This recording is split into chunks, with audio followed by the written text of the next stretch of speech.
Поздрав от Леля Дида и Чичо Стоян за тяхното слънчице. Дея, мило, наша момиче, Дея. Ако някой ден слушаш тези думи, знай, че си нашата гордост, нашата усмивка и нашата вяра в утрешния ден. Обичаме те повече, отколкото думите могат да кажат.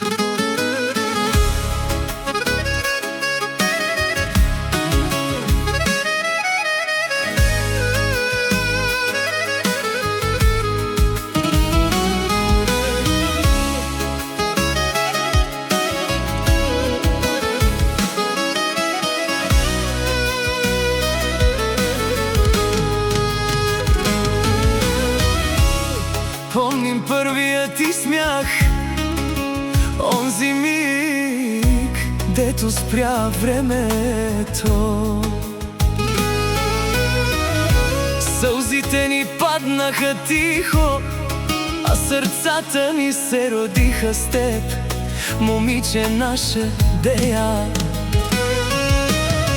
От тогава всеки наш ден е битка да те видим силна, да не познаваш злия страх, да обичаш дори когато боли.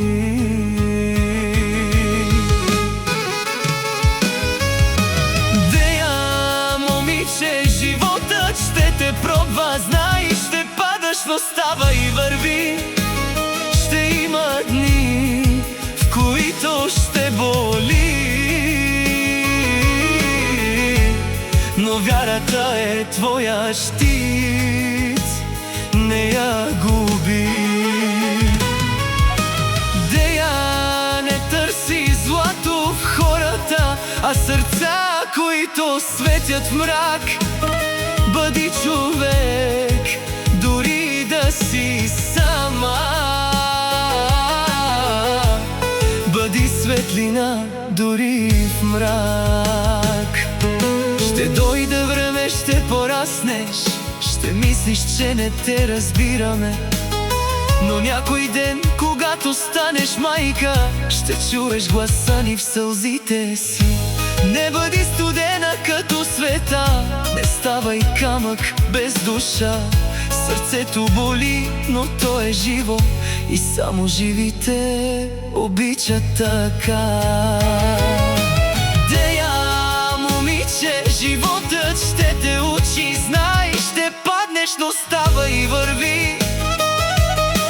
Дръж се за любовта, тя е всичко, което остава, когато си сама. И ако някой ден ни търсиш, погледни към небето. Ние сме светлината и вятърът, който ти шепне: гордеем се с теб, Дея. Дея, ако светът те нарани, прости му. И ако паднеш, знай, че всеки наш дъх е с теб. Обичай и помни, ти си нашето сърце, което продължава да бие в теб.